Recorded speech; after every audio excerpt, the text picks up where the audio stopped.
Shalom saudara-saudara sekalian, jumpa lagi dengan saya John Setiawan. Kita akan masuk dalam pembicaraan tentang esensi pemuritan, esensi yang kedua, yaitu esensi pemuritan di mana menghasilkan pertumbuhan rohani yang intensional. Kita sudah belajar esensi yang pertama, yaitu membangun persahabatan rohani. Kita sekarang akan bicarakan tentang bagaimana membangun pertumbuhan rohani secara intensional. Kata intensional ini akhir-akhir ini banyak sekali kita dengarkan dalam gerakan pemuritan, intentional disciple making. Sebetulnya apa itu arti intentional? Kalau kita lihat kamus, maka intentional itu berarti done by intention, dilakukan dengan sengaja, by design, memang dirancang, direncanakan untuk itu. Conscious, dengan sadar, deliberate, intended, knowing, purposeful, jadi punya tujuan kita melakukan itu. Jadi bukan sekedar sporadis, spontan, sesuatu yang berjalan sebagai sambil lalu, tetapi sesuatu yang memang diarahkan ke sana. Kalau kita melihat definisi dari intentional, dari becoming a disciple maker, ini Bobby Harrington, dia memberikan definisi yang menolong kita. Dikatakan intentionality atau intentionalitas artinya kita deliberative on purpose, kita tahu arahnya kemana. It is having and following a plan. Bukan sekedar tahu arahnya kemana, kita bisa memikirkan rencana bagaimana kita sampai ke sana. It is knowing where to take people and how to help them get there. Tahu kemana kita membawa orang, tahu kemana kita ingin menolong orang itu menjadi sampai punya kualitas apa, dan tahu bagaimana membawanya ke sana. Itulah definisi intentionalitas gitu.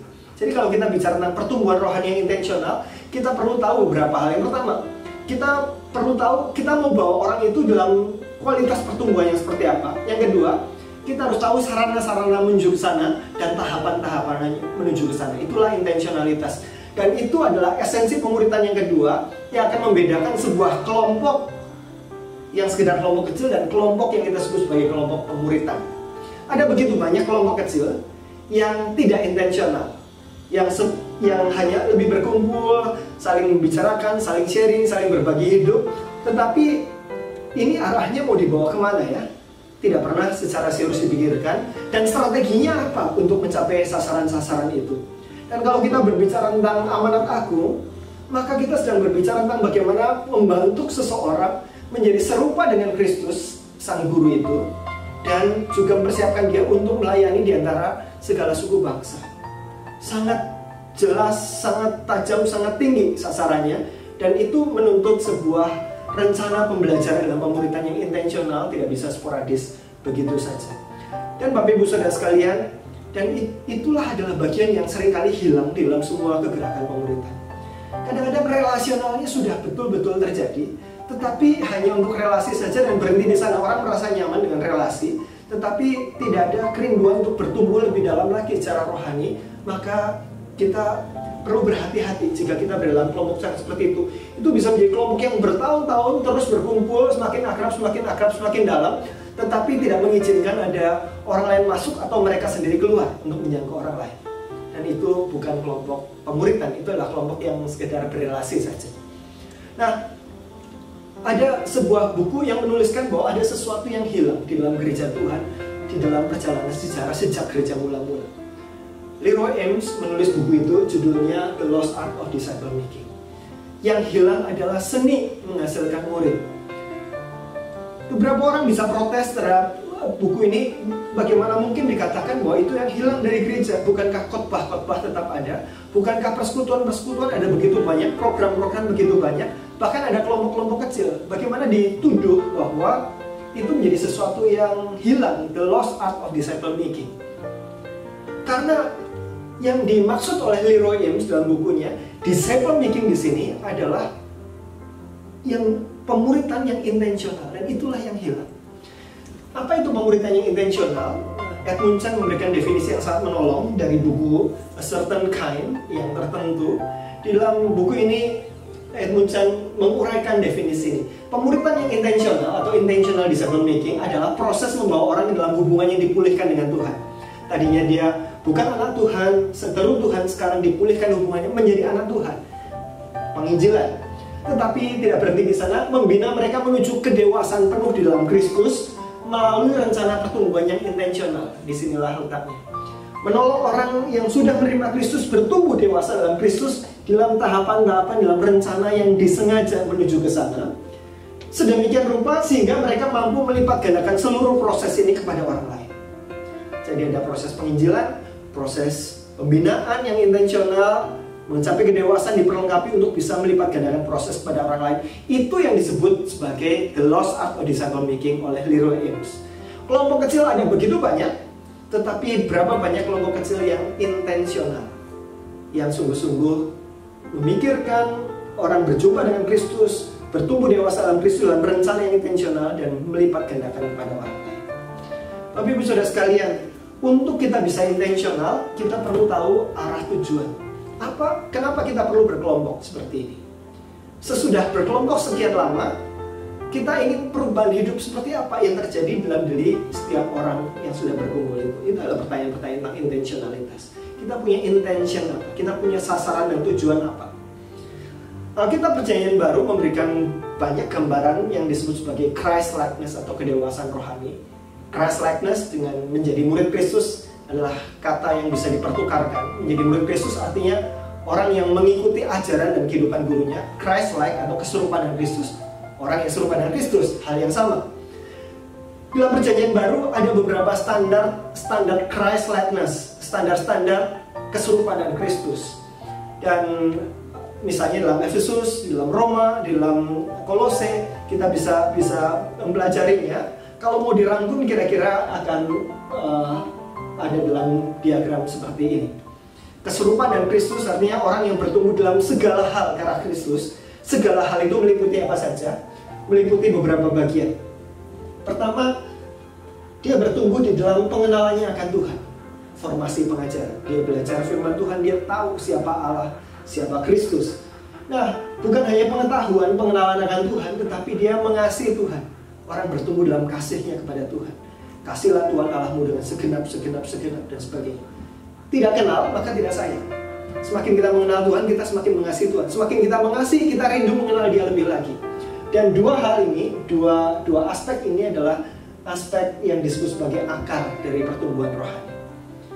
Kalau kita mau bertumbuh dalam segala hal karena Kristus, maka dua hal fondasionalnya adalah kita bertumbuh di dalam pengenalan akan Tuhan dan kasih kepada Tuhan. Orang yang memiliki gairah besar akan dua hal itu. Itu adalah bagian yang tidak kelihatan dari kehidupan rohani kita. Bagian yang kelihatan, buah-buahnya, kalau tadi akarnya, kalau akarnya beres, maka seharusnya menghasilkan buah-buahnya. Buah-buahnya adalah buah roh, formasi karakter, menghasilkan kehidupan yang mencerminkan karakter Tuhan. Dan ada buah-buah pelayanan, formasi pelayanan, yaitu kehidupan yang mempengaruhi hidup orang lain bagi kemuliaan Tuhan. Jadi ada akar, ada buah, mengenal dan mengasihi Tuhan, mencerminkan dan melayani Tuhan. 4 aspek ini adalah disebut sebagai bertumbuh dalam segala hal ke arah Kristus. Ketika kita intensional di dalam kelompok kita, maka kita merindukan supaya orang-orang mengalami perubahan hati yang tadinya berpusat pada diri sendiri menjadi berpusat kepada Tuhan. Berpusat kepada Tuhan dengan cara seperti apa? Dengan memiliki gairah kerinduan yang besar untuk mengenal Tuhan, mengasihi Tuhan, mencerminkan Tuhan, dan melayani Tuhan bagi kemuliaan Tuhan. Saya pikir ini kristalisasi yang baik tentang kenapa kita berkelompok. Karena kita ingin supaya masing-masing kita punya kerinduan dan gairah yang besar untuk semakin kenal Tuhan melalui firman-Nya. Semakin mengasihi Tuhan dalam relasi yang intim dengan Dia. Dan keluar kita akan mencerminkan Tuhan dalam karakter yang diubahkan dan melayani Tuhan bagi kemuliaan nama Tuhan. Kita rindu supaya orang-orang percaya mengalami pertumbuhan dalam segala hal karena Kristus ini. Kalau Bapak Ibu perhatikan di sana, ini adalah tujuan-tujuan yang sangat berpusat kepada Tuhan. Pusatnya semuanya adalah Tuhan di tengah-tengah. Mengasihi Tuhan, mengenal Tuhan, mencerminkan Tuhan, dan melayani Tuhan. Hati yang berpusat kepada Tuhan. Kalau mau disarikan lagi, diperas lagi tentang tujuannya, apa sebetulnya yang mau kita hasilkan di dalam kelompok pemuritan yang intensional? Yang mau dihasilkan adalah perubahan di dalam level hati. Dallas Willard di dalam buku Renovations of the Heart mengatakan bahwa kebutuhan terbesar umat manusia adalah pembaruan hati atau renovation of the heart, sesuai dengan judul bukunya. hati adalah suatu tempat di dalam diri kita yang daripadanya sikap, pilihan, dan tindakan-tindakan kita berasal. Jadi pemuritan bukan hanya berbicara tentang mengubah perilaku yang di luar. Tadinya tidak berdoa, sekarang berdoa. Tadinya tidak melayani, sekarang melayani. Tadinya tidak saat teduh, sekarang saat teduh. Bukan hanya perilaku saja yang berubah, tetapi ada sikap yang berubah. Di dalam psikologi dikatakan ada perilaku yang keluar dan perilaku yang ke dalam. Perilaku yang keluar adalah yang kelihatan, perilaku yang ke dalam itulah yang kita sebut sebagai sikap. Sikap hati terhadap hal rohani, sikap hati terhadap pelayanan dan sebagainya itu berubah. Nah, sikap ini ada sesuatu yang lebih mendasari lagi, yaitu adalah hati kita, orientasi kecintaan kita kalau mau dikatakan. Pemuritan adalah menghasilkan orientasi hati yang berpusat kepada Tuhan, mengenal, mengasihi, mencerminkan, dan memuliakan Tuhan, melayani Tuhan. Itu kalau mau disarikan. Apakah itu yang sedang kita rindukan, sedang kita perjuangkan, sedang kita lihat di dalam diri kita maupun dalam diri orang-orang yang kita layani? Satu buku yang sangat menarik dan saya mendorong Bapak Ibu membaca dengan lebih detail, lebih pelan-pelan, ditulis oleh James K. Smith. Dia mengatakan, menuliskan judul buku You Are What You Love. Saya akan jelaskan. Kita itu didefinisikan bukan oleh apa yang kita ketahui, bahkan oleh apa yang kita yakini, tetapi kita lebih didefinisikan oleh apa yang kita cintai. You are what you love. And you might not love what you think. Kita mungkin tidak mencintai apa yang kita pikirkan, apa yang kita ketahui, bahkan apa yang kita yakini. Contoh, berapa banyak di antara saudara-saudara yang yakin betul bahwa olahraga itu sesuatu yang baik untuk kesehatan kita? Bukan cuma tahu, tapi sampai sangat yakin bahwa itu sesuatu yang baik buat kesehatan kita. Saya yakin kita semua sangat yakin dengan itu. Tidak perlu dijelaskan panjang lebar, kita sudah sangat yakin, bahkan kita bisa mengajarkannya kepada orang lain tentang pentingnya olahraga. Tetapi pertanyaan saya berikutnya adalah, berapa banyak di antara saudara-saudara yang lebih mencintai tidur lebih panjang waktu pagi-pagi, atau mencintai kesehatan sehingga bangun pagi dan olahraga minimal seminggu 3 kali, minimal 30 menit? Ilustrasi sederhana ini menggambarkan bahwa kita itu lebih didefinisikan oleh apa yang kita cintai daripada apa yang kita ketahui, bahkan apa yang kita yakini. Pemuritan berbicara tentang perubahan dalam level bukan hanya sekedar keyakinan, sikap, perilaku, tetapi orientasi hati. Kita menjadi memiliki gairah yang besar akan Tuhan. Itu yang seharusnya terjadi. Bapak Ibu Saudara sekalian, transformasi menuju keserupan Kristus, perubahan hati yang semacam itu, bagaimana caranya? Kita berbicara masalah intentionalitas kedua, yaitu sarana. Kalau tadi arah, sekarang sarananya. Kita belajar dari satu serial pemuritan yang ditulis oleh James Bryan Smith. Ini muridnya Dallas Willard dan muridnya Richard Foster. Dia mengatakan bahwa kalau orang mau mengalami transformasi hati, perubahan hidup yang berorientasi kepada Kristus, itu melibatkan 4 unsur dasar. Yang pertama, orang itu perlu mengalami pembaruan pola pikir dan cara pandang. Jadi untuk hatinya berubah, cara pandang dan pola pikirnya harus berubah. Itu sebabnya kita spend waktu untuk belajar kebenaran-kebenaran firman Tuhan. Dan firman ini yang akan mengubah dan memperbarui pola pikir kita yang keliru. Dan perubahan itu berangkat dari sana. Perubahan pola pikir dan cara pandang. Tetapi ada banyak orang yang belajar firman Tuhan, ada banyak orang yang mengumpulkan pengetahuan bahkan keyakinan, tetapi orientasi hatinya tidak berubah, bukan? Iklan rokok di mana-mana dikatakan merokok membunuhmu. Tetapi apakah orang kurang pengetahuan tentang itu? Saya pikir tidak. Pengetahuannya, pola pikir dan cara pandangnya sudah cukup tentang itu. Tetapi kenapa mereka tidak berubah? Artinya pengetahuan saja tidak cukup membuat perubahan orientasi hati. Perlu hal-hal yang lain. Tetapi pengetahuan itu penting. Dan yang kedua, setelah mengalami pembaruan pola pikir dan cara pandang, James Bryan Smith mengatakan bahwa dia perlu melakukan penerapan dari kebiasaan baru. Harus act on the thought, act on the truth. Kebenaran tidak mengubahkan sampai kebenaran itu kita lakukan. dari kita diubah pemahaman kebenarannya, kita perlu menyadari di mana hidup kita. Kalau kita belajar satu kebenaran, maka kita menyadari di mana hidupmu. Jadi bukan hanya belajar kebenarannya, tapi perlu ditolong untuk mengetahui di mana kita berada dalam kenang-mengenanya dan kebenaran ini. Dan kalau kita ada gap antara kebenaran ini dan hidup kita, kita melakukan sesuatu untuk menjembatani gap ini. Ini yang kita sebut sebagai penerapan. Di mana hidup kita dan bagaimana kita menyelaraskan diri dengan kebenaran. Itu adalah yang kedua. Itu yang akan mengubah kehidupan. Tetapi Bapak Ibu Saudara sekalian, kembali pada ilustrasi olahraga. Kalau kita yakin olahraga itu sesuatu yang penting dan kita mulai berniat olahraga, seringkali niat itu tidak berlangsung lama. Meskipun kita sudah ingin melakukan penerapan, kita perlu melakukannya bersama-sama dengan orang lain.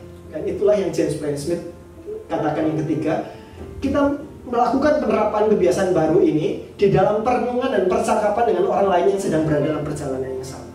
Kita perlu komunitas yang saling berbagi cerita perjalanan, yang saling mendorong, saling mengoreksi, saling mengingatkan di dalam perjalanan pertumbuhan rohani ini.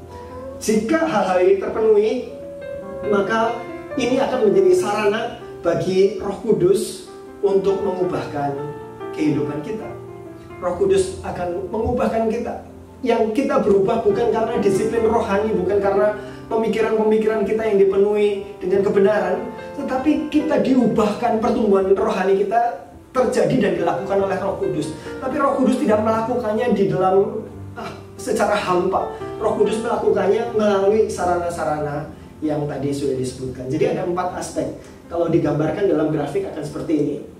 Ini adalah konteks pekerjaan Roh Kudus dalam kehidupan kita. Tapi ada 3 kaki. Kaki yang pertama adalah memperbarui pengenalan akan Tuhan. Kita perlu belajar firman Tuhan. Dan kita perlu belajar menerapkan latihan-latihan rohani, disiplin rohani, penerapan-penerapan sesuai dengan kebenaran firman Tuhan ini. Dan kita melakukannya di dalam komunitas yang sedang dalam perjalanan yang sama. Kursi 3 kaki ini tidak akan bisa berdiri kalau salah satu kakinya dicabut. Kita tidak mau belajar kebenaran, kita mau terus-menerus penerapan saja di dalam komunitas, tidak bisa. Atau komunitasnya dihilangkan, atau penerapannya dihilangkan. Inilah kalau kita berbicara tentang intentionalitas, kita tahu arahnya, perubahan hati yang mengenal, mengasihi, mencerminkan, dan melayani Tuhan. Bagaimana ke sana? Sarananya adalah hal-hal yang baru saja kita pelajari dari James Bryan Smith ini. Sesudah kita membicarakan sarana-sarana tadi, penting bagi kita untuk mengingat bahwa sarana-sarana itu adalah sarana yang dipakai oleh Roh Kudus untuk menghasilkan pertumbuhan. Yang menghasilkan pertumbuhan adalah Roh Kudus, bukan usaha kita, bukan sarana-sarana itu sendiri. 1 Korintus pasal 3 ayat 6-9 mengatakan demikian. Aku menanam, Apolos menyiram, tetapi Allah yang memberi pertumbuhan. Karena itu yang penting bukanlah yang menanam atau yang menyiram, melainkan Allah yang memberi pertumbuhan. Gambaran yang dipakai oleh Paulus untuk menggambarkan pertumbuhan rohani ini diambil dari dunia agraria, di mana seorang petani melakukan aktivitas menanam dan melakukan aktivitas menyiram. Kalau petani itu tidak menanam dan tidak menyiram, dia tidak akan panen buah-buahan, tidak akan panen sayur-sayuran, tomat dan lain-lainnya. Dia hanya akan panen semak belukar. Kalau dia tidak secara sengaja menanam, dia tidak secara sengaja menyiram. Tetapi seorang petani juga tahu sebaik-baiknya usaha dia menanam dan sebaik-baiknya usaha dia menyiram, yang membuat sebuah biji menjadi tomat yang ranum, yang bisa membuat sebuah biji menjadi jeruk, apel dan sebagainya, itu bukan air ajaib yang dia tuangkan, itu air biasa yang dia siramkan. Itu tanah biasa yang dia pakai untuk menanam. Tetapi yang menghasilkan perubahan itu adalah Allah Roh Kudus. Tetapi Allah Roh Kudus menggunakan sarana-sarana dia menanam dan menyiram untuk menghasilkan pertumbuhan. Kenapa seringkali kita tidak melihat pertumbuhan rohani? Karena orang tidak memenuhi sarana-sarananya itu. Tetapi sarana-sarana itu adalah mengantar kita pada seseorang sampai pada tempat di mana Roh Kudus leluasa bekerja di dalam hidupnya menghasilkan pertumbuhan. Yang penting bukan yang menanam dan menyiram, tetapi Allah Roh Kudus. Allah Roh Kudus mengerjakannya melalui usaha menanam dan menyiram melalui sarana-sarana yang tadi sudah kita bicarakan. Bapak Ibu Saudara sekalian, ketika kita sudah tahu arahnya, sudah tahu sarana-sarananya, kita perlu memahami tahapan-tahapan pertumbuhannya.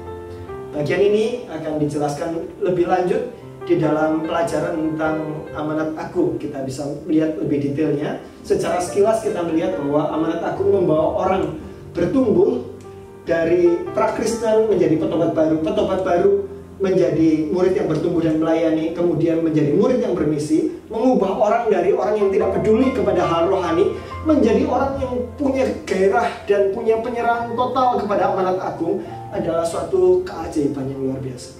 Orang yang tidak peduli menjadi orang yang punya kerinduan untuk bermisi bagi kemuliaan Tuhan dimanapun dia ditempatkan dan diutus. Untuk terjadinya perubahan ini tidak bisa dilakukan secara sporadis, tetapi kita perlu pertumbuhan rohani yang dilakukan secara intensional dari tahap ke tahap. Dari baptislah, ajarlah, diperlengkapi untuk diutus, pergilah. Kita tidak membahas secara dalam di sini, tetapi saya ingin memakai sisa waktu yang ada untuk kita semakin jelas membedakan antara prinsip relasional dan prinsip yang intensional ini. Kita belajar dari John Wesley. John Wesley pada tahun 1743, sudah lama sekali, dia memulai kegerakan metodisme, di mana dalam gerakan ini dia merancang model pemuritan yang terdiri dari 3 unit. Yang pertama, kelompok komitmen pertama dia sebut sebagai societies, kedua sebagai classes, yang ketiga sebagai bands. Kata-kata bahasa Inggris kuno ini sudah banyak tidak kita pakai, tetapi kita saat ini mengenal societies ini padanannya adalah crowd, orang banyak, cell atau community, dan core. Saya akan jelaskan lebih lanjut di dalam diagram ini. Jadi John Wesley secara metodis membagi komitmen level jemaat ke dalam 3 kelompok ini. Kelompok crowd, kita pakai istilah yang modern sekarang, kelompok orang banyak, kemudian kelompok cell atau kelompok komunitas, dan kelompok inti atau core. Saya jelaskan. Crowd adalah orang-orang yang mencari tempat ibadah yang tetap. Biasanya di kota-kota tertentu, terutama kota besar, ada orang yang datang dari berbagai tempat untuk studi, untuk bekerja, dan di sana dia mencari tempat ibadah yang tetap. Tetapi inilah komitmen level crowd. Hanya orang kerinduannya untuk beribadah minggu, kemudian sesudah itu dia pergi. Dia tidak ingin dikenal, tidak ingin mengenal siapa-siapa. Dia hanya butuh tempat ibadah. Seperti kalau kita datang ke pom bensin, kebutuhan kita hanya untuk isi bensin, sesudah itu kita pergi, kita tidak hang out di situ. Nah, komitmen level kedua adalah orang-orang yang bukan hanya sekedar mencari tempat ibadah yang tetap, tetapi mencari home church, mencari tempat di mana dia bisa berkomunitas. Dan untuk itu dia akan membiarkan diri dikenal dan dia ingin mengenal orang lain. Kalau ada kegiatan-kegiatan di sana, dia akan ikut. Ada persekutuan, dia ikut persekutuan. Ada komsel, dia akan ikut komsel. Ada persekutuan wilayah, dia ikut persekutuan wilayah, supaya dia mengenal dan dikenal. Tempat itu menjadi home church dia. Itu komitmen level kedua. Komitmen level ketiga adalah komitmen core. Orang yang tidak sekedar mencari tempat beribadah, bukan sekedar mencari home church, tapi mencari tempat di mana dia bisa bertumbuh menjadi murid Kristus, diperlengkapi menjadi pelayan-pelayan Tuhan, pekerja-pekerja Kristus. Ini adalah komitmen level yang ketiga, di mana intentional discipleship itu terjadi, Bapak Ibu Saudara sekalian. Bukan di level crowd, bukan di level cell, tetapi intentional disciple making itu ada di level core. Itu sebabnya John Wesley memberikan arahan bahwa crowd ini tidak boleh menjadi terminal akhir. Orang yang berkumpul beribadah bersama tidak boleh stay di situ saja komitmen levelnya. Dia harus dibawa lebih dalam lagi, masuk ke dalam komunitas, berkomunitas dalam klub dengan anak-anak Tuhan yang lain. Tetapi komunitas juga tidak boleh menjadi terminal akhir. Setelah orang berkomunitas, membangun relasi yang mendalam di situ, relasi itu menjadi dasar bagi masuk dalam intensionalitas pertumbuhan rohani. Saya pikir dengan memahami tingkat-tingkat komitmen seperti ini akan menolong sekali dalam kita memikirkan strategi pemuritan. Nah, hubungan di dalam level sel ini adalah yang kita sebut sebagai prinsip kedua, yaitu prinsip relasional dan pemuritan. Itu yang kita kejar. Tetapi setelah kita membangun prinsip relasional, kita perlu membangun intensionalitas dalam pertumbuhan rohani orang-orang yang kita bimbing. Itu adalah core. Crowd harus menjadi sel, sel harus menjadi core. Demikian seterusnya, dari core ini muncul pemimpin-pemimpin untuk bisa membawa proses ini lebih lanjut lagi. Diagram ini adalah diagram yang saya buat untuk membuat kita lebih memahami apa itu beda kelompok relasional dan kelompok yang fokusnya intensional. Kelompok yang fokusnya relasional atau kelompok dalam komitmen kedua, sel dalam gambaran Wesley tadi, ini fokusnya adalah komunitas atau persekutuan. Tetapi kelompok intensional fokusnya adalah komitmen atau pemuritan yang berjenjang. Pemimpin dalam kelompok relasional itu hubungannya kerekanan. Jadi pemimpin ini bisa bergantian, bahkan setelah orang menjalani kelompok sekian lama, orang tahu apa yang harus dilakukan pertama, kedua, ketiga. Dan orang yang menjadi, misalnya kita bertemu di rumahnya, maka tuan rumahnya menjadi host, menjadi pemimpin dari pertemuan itu, bisa dalam kelompok relasional. Tetapi dalam kelompok intensional, hubungan antara pemimpin dan anggota adalah hubungan pembimbingan. Kalau dalam kelompok relasional itu disebut sebagai pemimpin kelompok, orang yang mengatur lalu lintas percakapan dalam kelompok, maka di sini adalah pembimbing rohani, bukan sekedar pemimpin kelompok. Dan pemimpin tidak bergantian. Ya, pembimbing rohani yang akan menolong dan mendorong orang-orang di dalam kelompoknya untuk bertumbuh. Ini pemimpin rohani. Bahannya bagaimana? Kelompok yang relasional bahannya spiral, berputar dari aspek yang berbeda. Sedangkan kelompok yang intensional bahannya linear dan berurutan berjenjang. Saya jelaskan. Kelompok yang relasional ini adalah kelompok di mana anggotanya bisa bertambah sewaktu-waktu. Misal kita mulai dengan 5 orang. Di dalam perjalanannya, kelompok yang relasional ini ngajak teman-temannya yang lain, outreach, menjangkau keluar dan membawa masuk. Kemudian dari 5 orang ini di awal tahun, mungkin di akhir tahun sudah menjadi 10 orang. Nah, 10 orang ini sudah menjadi terlalu besar, maka kelompok ini akan membelah diri menjadi 2. Nah, itulah konsep komsel, kelompok sel.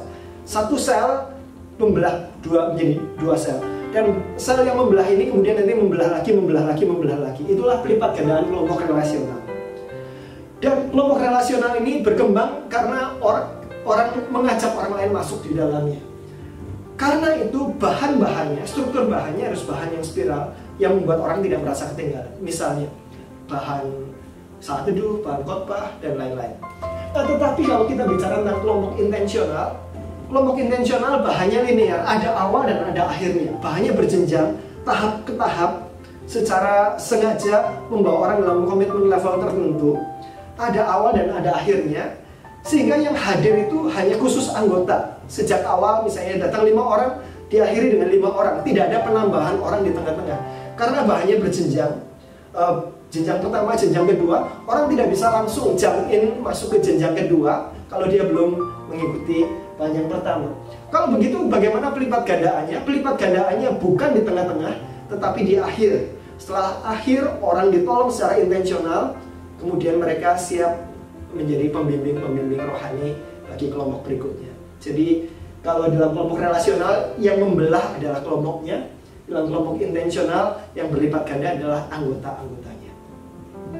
Itu adalah perbedaan mendasar antara kelompok relasional dan kelompok intensional.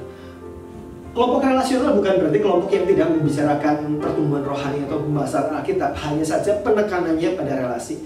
Kelompok yang intensional bukan berarti kelompok yang tidak membicarakan relasi satu sama lain, hanya membicarakan bahan saja, tidak. Kelompok intensional ini adalah kelompok yang dibangun di atas relasi yang sudah terbentuk. Jadi lengkapnya ini adalah kelompok relasional dan intensional. Bapak Ibu Saudara sekalian, pemuritan intensional ini kenapa saya mengambil waktu untuk membicarakan hal ini? Karena terminologi pemuritan itu sekarang banyak dipakai di berbagai macam hal, sehingga kita mengatakan banyak hal sebagai pemuritan. Paduan suara pemuritan, rapat juga disebut pemuritan, pembesukan pemuritan, persekutuan doa pemuritan dan sebagainya kita sebut pemuritan. Sehingga kita merasa sudah melakukan pemuritan, padahal pemuritan yang relasional intensional belum kita lakukan. Dan ini menyebabkan beberapa publisher, beberapa pemimpin gerakan pemuritan perlu menambahkan satu kata sifat di depan kata discipleship atau pemuritan untuk membedakan pemuritan yang ini loh yang belum dikerjakan, bukan pemuritan dalam pengertian umum. Misalnya IDMC, Intentional Disciple Making Church, membubuhkan kata sifat intentional di depan discipleship. Pemuritan yang umum mungkin sudah dikerjakan, tapi pemuritan yang intensional mungkin itu yang hilang, yang the lost art-nya. Lifeway, satu publisher bahan-bahan pemuritan yang salah satu yang paling besar di Amerika, menggunakan istilah progressive discipleship untuk membicarakan bahan-bahan yang sifatnya intensional ini, untuk membedakan dengan bahan-bahan yang lain, misalnya supportive discipleship atau academic discipleship. Cambio menggunakan istilah developmental discipleship. Gambarannya seperti orang bertumbuh dewasa dari bayi menjadi orang tua, perlu ada orang tua, kemudian ada tahapan-tahapan pertumbuhan, dan sampai orang itu menjadi setelah dewasa menjadi orang tua, dia bisa punya anak-anak rohani yang lainnya. Developmental discipleship. Jadi pemuritan yang semacam ini. Real life ministry memberikan dua kata sifat langsung, ya. Intentional, relational discipleship. Di dalam kelompok relasional, kita sudah bicarakan dalam sesi sebelumnya, kita perlu pertemuan-pertemuan yang relatif tetap. Dan kalau bisa itu maksimal sekali 2 minggu sekali, tidak boleh lebih. Kalau sebulan sekali, kita akan sedang bicara masalah pemuritan kelompok level 1 dan level 2 yang kita tidak bisa berharap banyak. Tetapi minimal 2 minggu sekali, kalau bisa seminggu sekali adalah kelompok relasional semacam ini. Tetapi Bapak Ibu Saudara sekalian, setelah kita berkumpul sekian lama di dalam dasar relasi ini, kita kemudian diharapkan muncul kegairahan rohani yang lebih besar dan berkata, ya setelah kita membangun hubungan yang dalam begini, mari kita belajar lebih dalam juga, masuk dalam pertumbuhan rohani. Kita masuk dalam kelompok yang intensional di atas relasional tadi. Pertemuannya mungkin tetap sama, 2 minggu sekali atau seminggu sekali, tetapi intensinya berbeda. Sekarang kita punya arah yang jelas, sarana-sarananya kita kejar, sungguh-sungguh ada akuntabilitas, bukan sekedar sharing saja, dan kita masuk dalam kelompok pemuritan yang intensional. Tahapan pertama, kita akan belajar bersama-sama. Setelah kita dimuridkan, nanti dalam kelompok yang intensional, kita nanti akan belajar memuridkan orang lain. Ketika kita memuridkan orang lain, kita akan juga tetap belajar bersama dengan pemimpin kita. Mungkin itu sudah tidak akan rutin bertemu lagi 2 minggu sekali atau seminggu sekali dengan pemimpin kita. Hubungan yang sudah terbentuk membuat kita bisa bertemu sebulan sekali sambil kita terus membimbing orang-orang yang kita bimbing. Dan dalam stage ketiga, dalam kelompok yang intensional itu, kita mungkin sudah tidak bertemu secara periodik dengan pemimpin kita. Kita sudah sama-sama sedang memimpin orang, dan orang yang kita pimpin mungkin sedang memimpin orang lain lagi. Kita following together. Kita akan masuk dalam hubungan yang disebut sebagai lifetime mentoring. Orang-orang yang sudah berkontribusi di dalam membangun dasar-dasar kerohanian kita akan following together, mengikut Kristus bersama-sama. Dan kadang-kadang di dalam waktu-waktu tertentu kita perlu berjumpa dengan mereka, saling update kondisi dan perkembangan, terutama ketika kita mau mengalami transisi hidup, mau menikah, mau pindah pekerjaan, pindah pelayanan dan sebagainya. Biasanya orang-orang yang menjadi mentor kita itu yang kita hubungi, kita ajak diskusi lebih panjang, tetapi sudah tidak ada pertemuan rutin lagi. Semakin ke sana, bahan-bahannya adalah highly directive, sangat content driven. Semakin ke sini, maka percakapan-percakapannya lebih konteks driven, konteks kehidupan kita yang menjadi kurikulum percakapan. Di sini konten pembelajaran yang intensional yang akan menjadi kurikulumnya. Itulah hal-hal mendasar yang perlu kita ketahui tentang apa itu pemuritan yang intensional. Saya berharap hal-hal ini membukakan wawasan kita dan membuat kita bisa berefleksi apakah kelompok kita kelompok yang intensional di dalam pertumbuhan rohani. Dalam slide berikutnya, dalam presentasi berikutnya, kita akan belajar esensi yang ketiga dari pemuritan, yaitu eksponensial atau pelipat gandaan rohani. Salam.